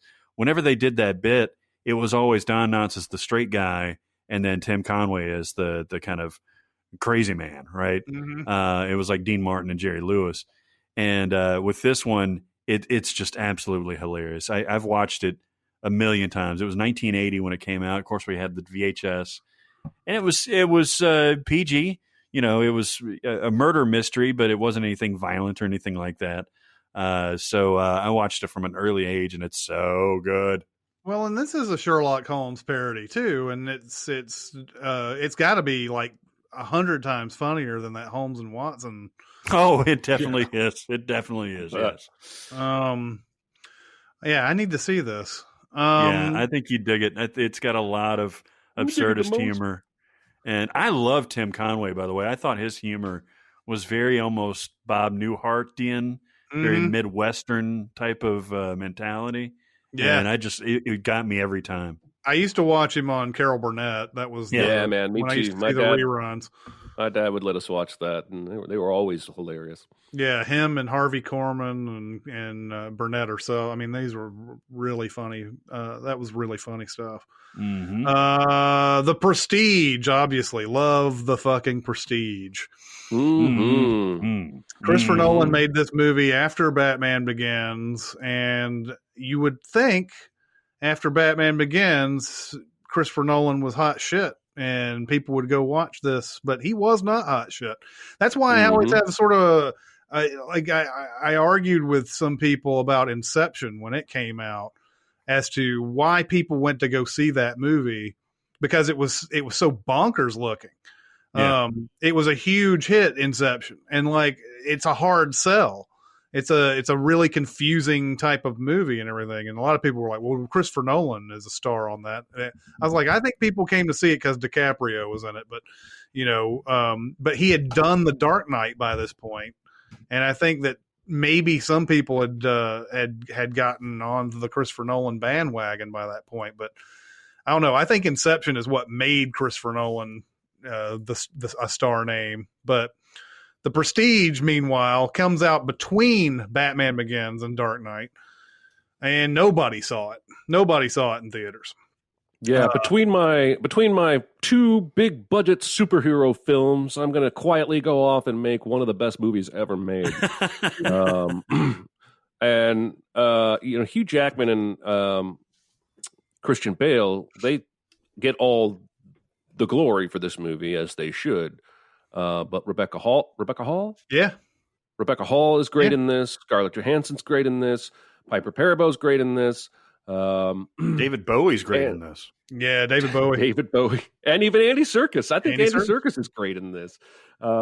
It's just the only part I can't watch is when they find 100 cats in the forest all screechy owling, and it just it makes the hair on the back of my neck stand up. Yeah. But this movie is fucking perfect, and I've said this before, but every time I watch it, I can't even fathom the mind that would comprehend and create all this and then decide to shoot it and edit it all out of order, but in the perfect order. It just it boggles my mind. Yeah, I've never read the book that this is based on, but if the book is even half this, it'd be a great book. The Prestige is one of those movies where you're fairly certain of several things, and then it just sort of like, I don't know. It has an ending that just always makes my hair stand up. It's one of the most perfect endings I've ever seen. Yeah, I mean, a lot of the mystery of this movie revolves around how Bale's doing his trick, and you're not even really thinking too much about how Jackman is doing his. Yeah, because it just seems like, it's just a fucking magic thing. It's transporting him, you're not even thinking about that shit until they reveal what the fuck's been going on. And both reveals are so satisfying. How both of them have been doing this thing and how both of them have plotted this whole thing. I just looked up the book. I'm going to read this book now because it basically is structured purporting to be their chunks of each of their diaries. Oh. And it tells the story through that, like through reading their own journaling, even though there's probably a twist we're going to expect having seen the movie at some point. Whereas the movie, the journals are important for sure, but reading the book would be like all like letters to yourself and journaling. And I think Angier's up to no good and yada, yada. I think that would be a fascinating read. Yeah. Yeah.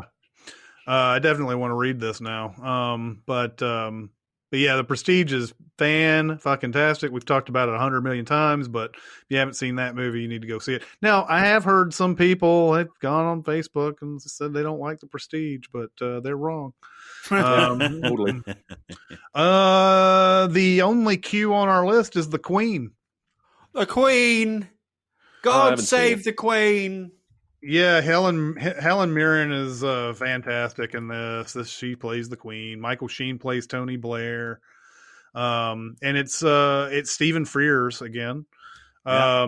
It's the period of time where Lady Di has died in that car accident, and there's a discussion as to whether they should fly the flags at half mast, because at that point Lady Di wasn't a part of the family anymore.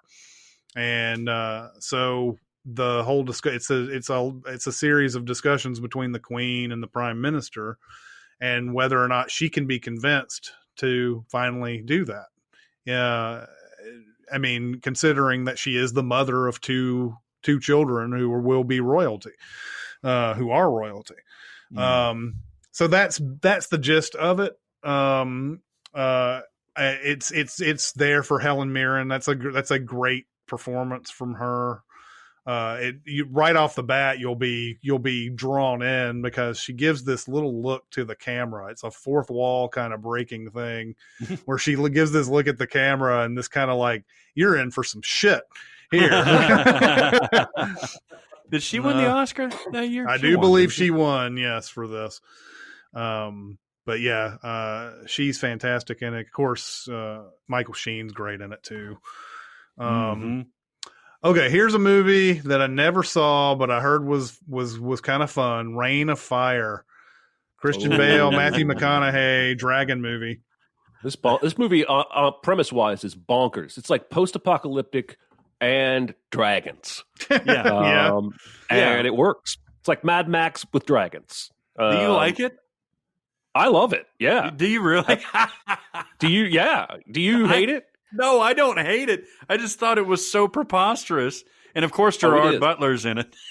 Yeah. I thought it was so preposterous. I thought it was going to be like a medieval, dragon Game of Thrones type of thing. But yeah, it's like in the 21st century. And fighting dragons. Yeah. And it's like McConaughey is playing like the wrong role, but it's somehow perfect.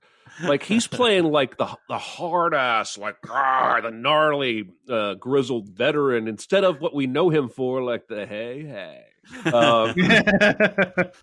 But yeah, I really love it. I'm not going to apologize. I think it's pretty popular though, right? It's not like hated.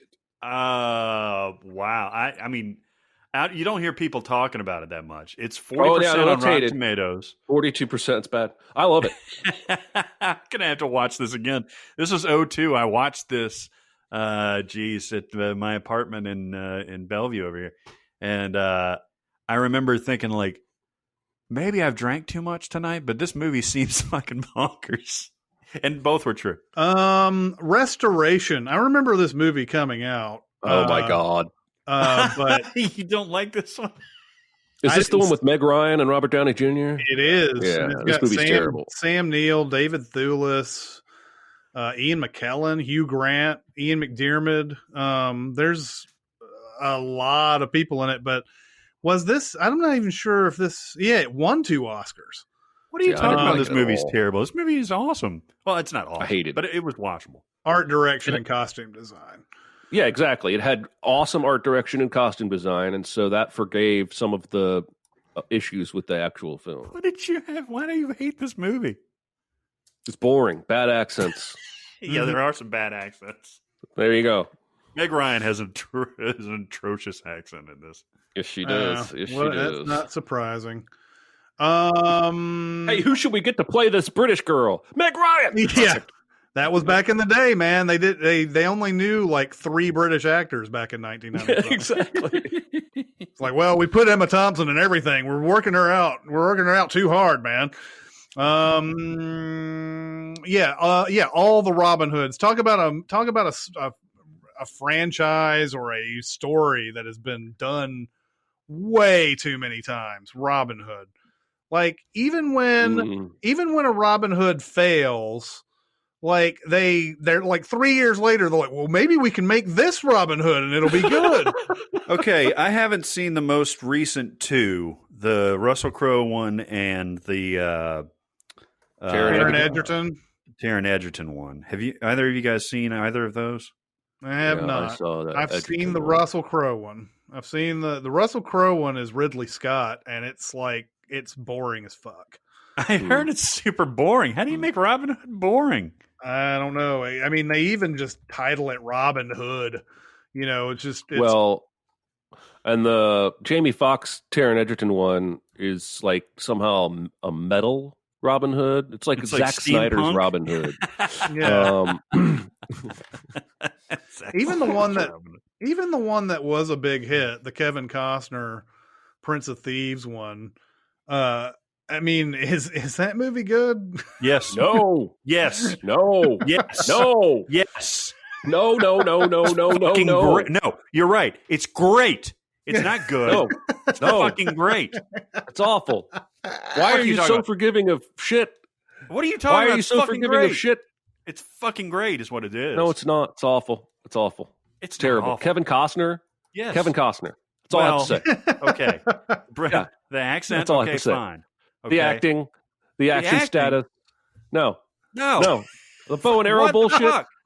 The bow and arrow. He looks about as natural firing a bow and arrow as Chris looks swinging a golf club. What the fuck? He's fucking fuck. No. Christian fucking Slater. Alan Rickman.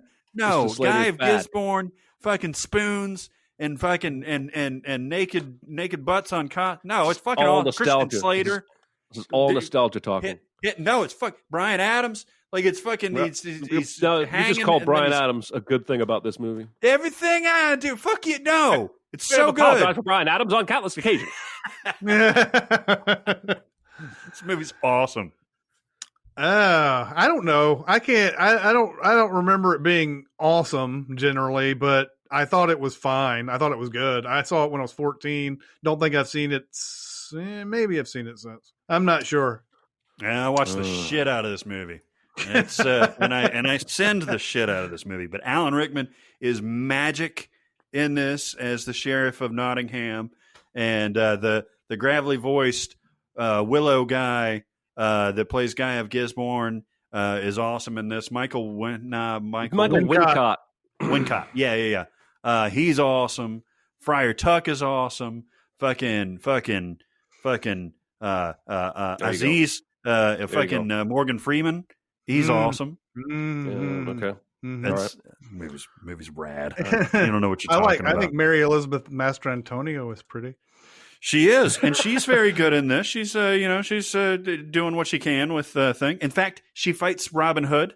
When he first goes over to because she's apparently a ninja. Yeah. This movie's terrible. What's your problem?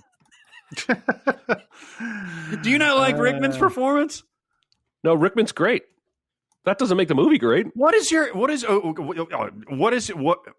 problem with this movie then? I've already told you several.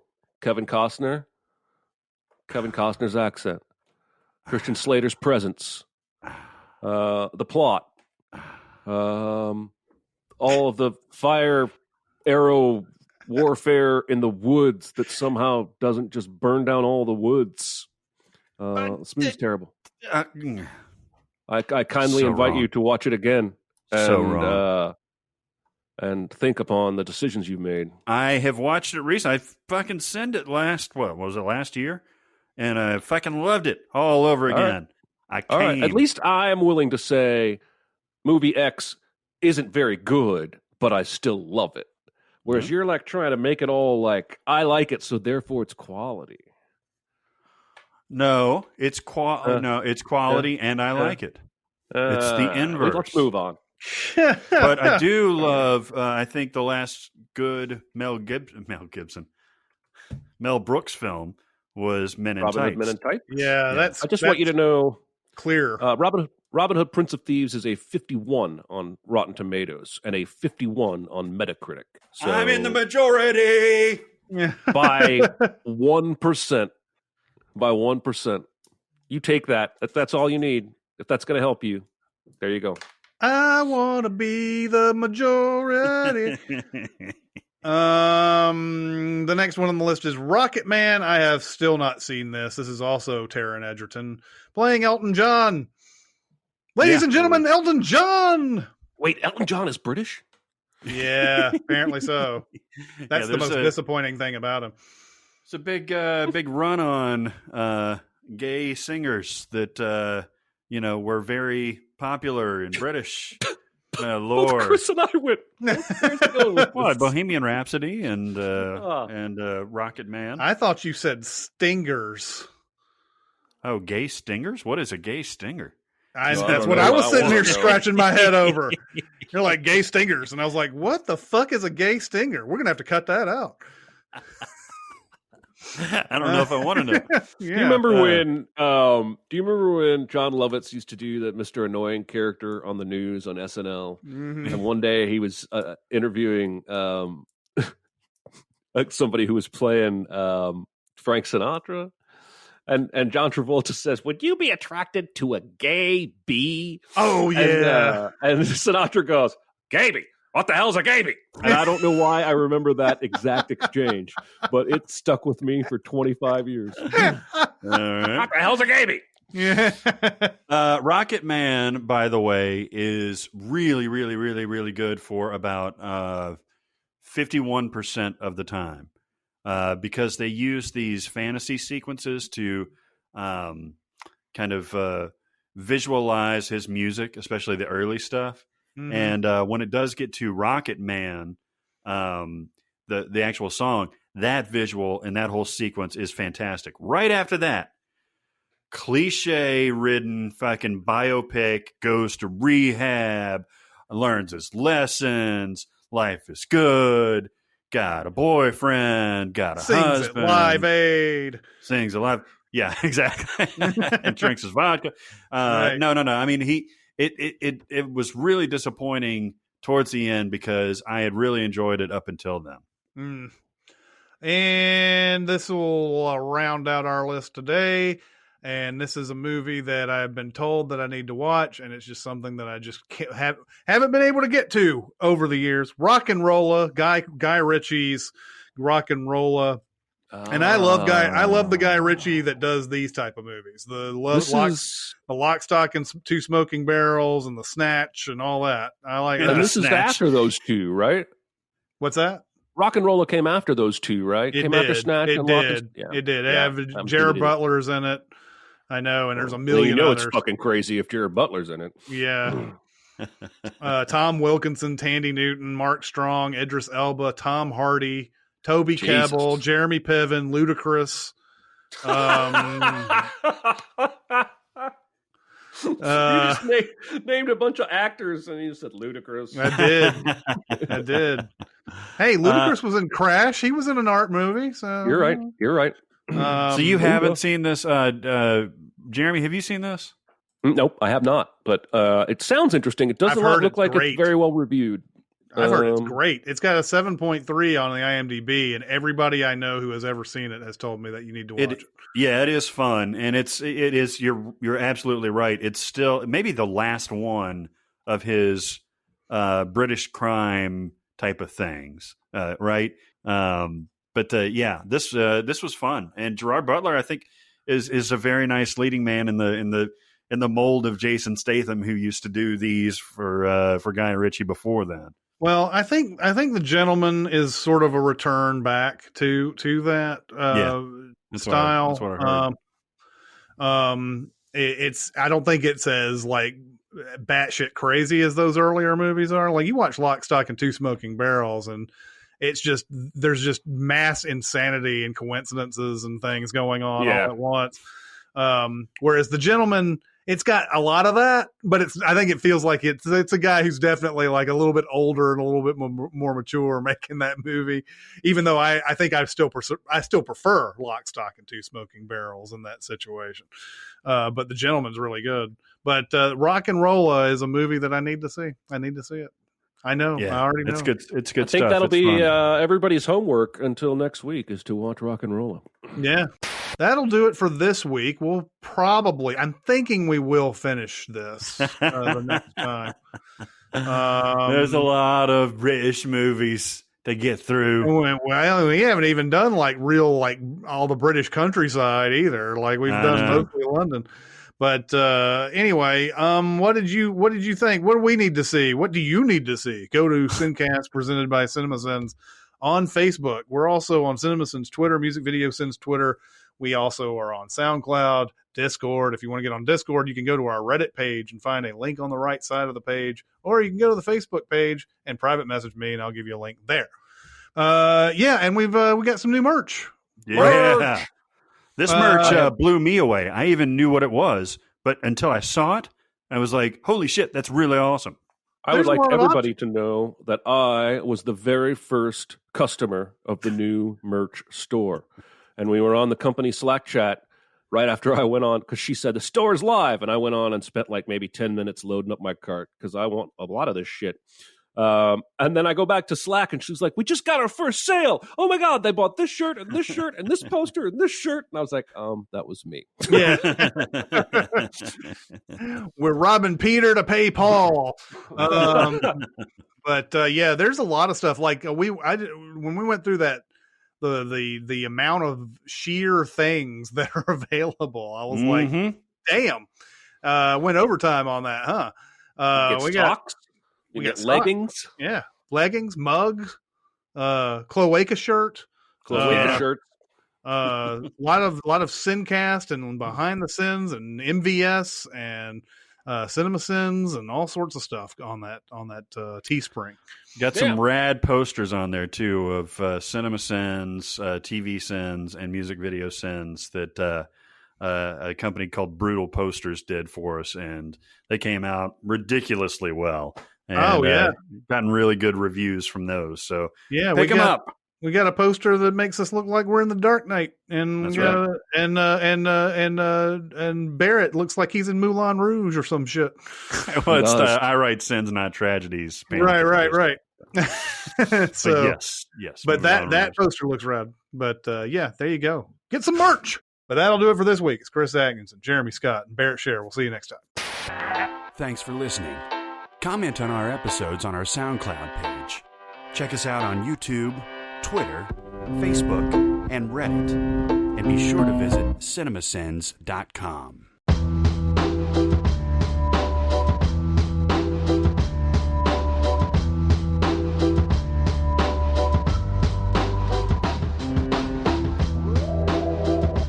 Okay, you're going to have to stop saying that, man. It just sounds awful. It just sounds awful. It's not a better way to say some tiny thin measurement. You gotta go straight to the C word. I mean, I would accept skosh.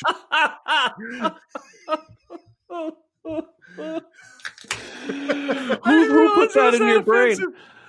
How do I sound now? You sound good, actually. Did you go up a little bit? Just a tad bit. What would you call it? Yeah. What measurement would you use? Yeah. I don't know. Pubic hair in length, probably. Oh, hey.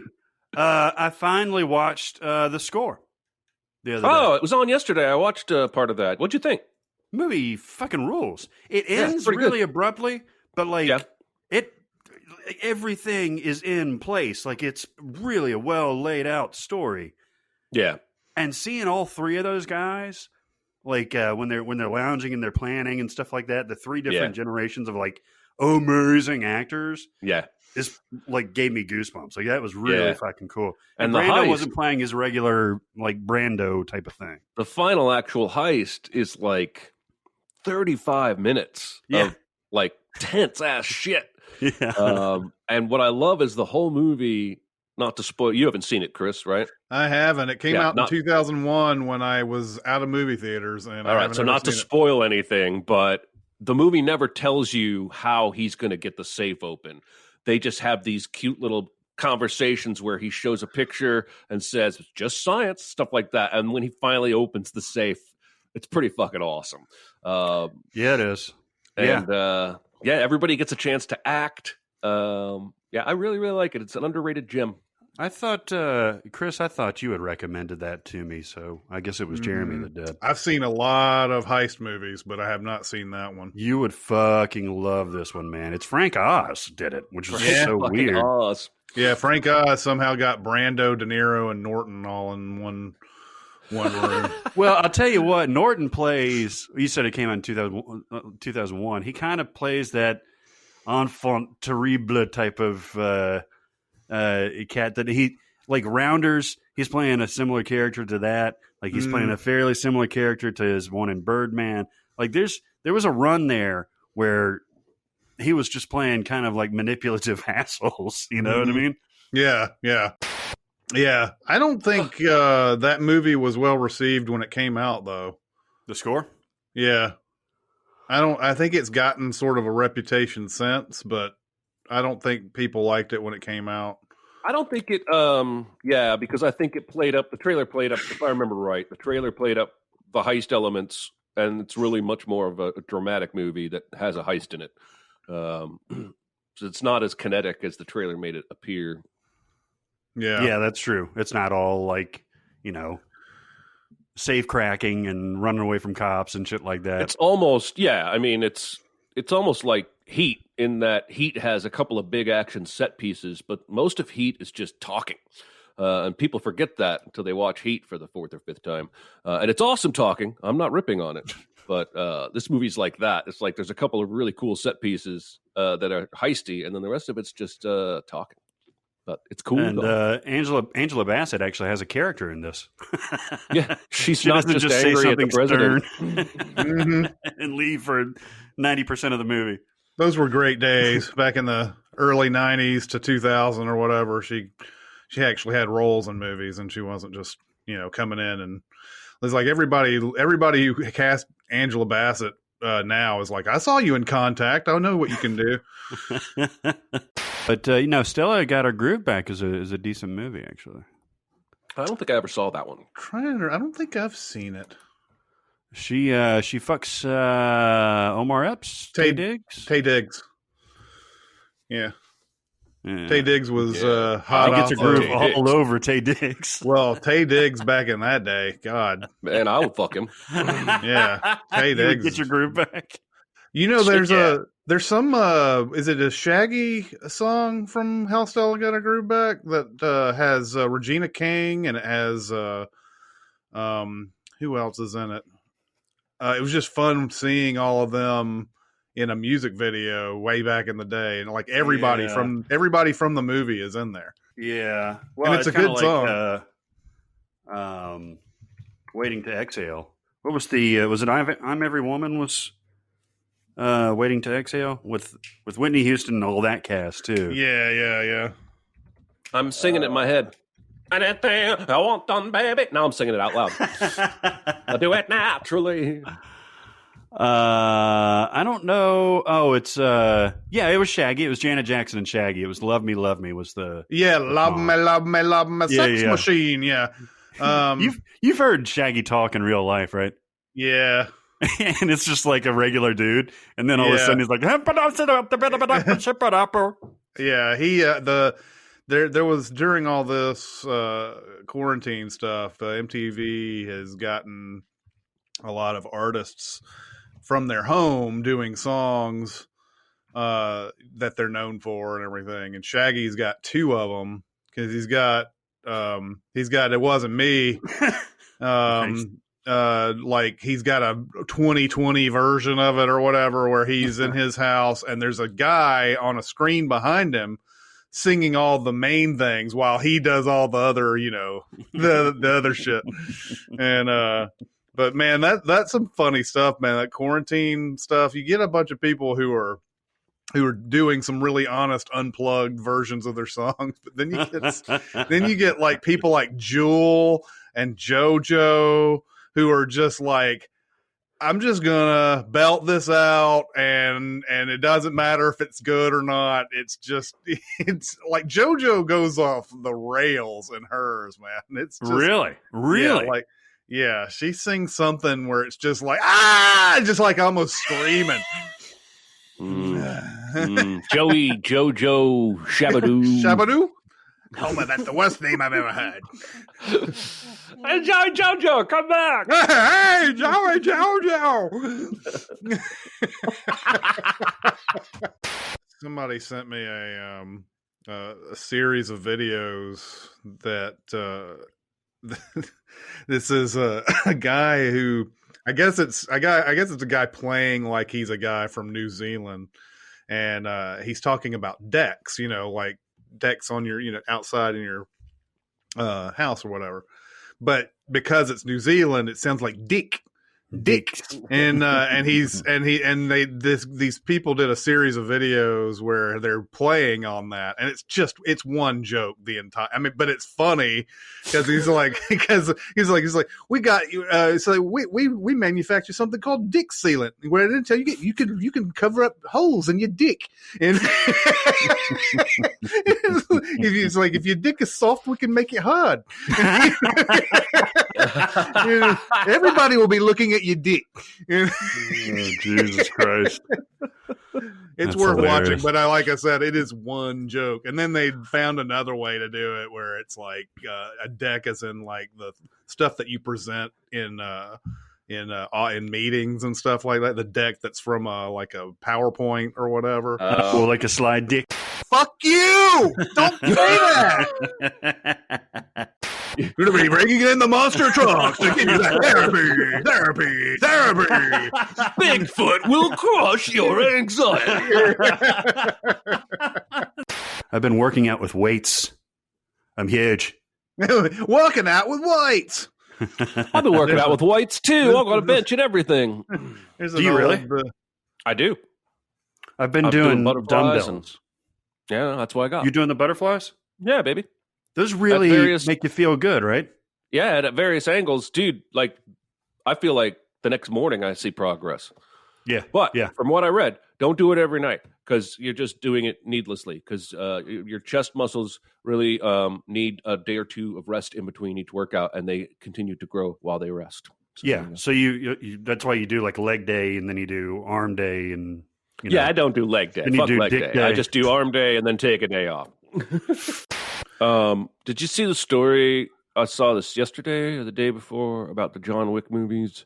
And the only reason the first one was called John Wick was because Keanu Reeves kept forgetting the title and calling it John Wick.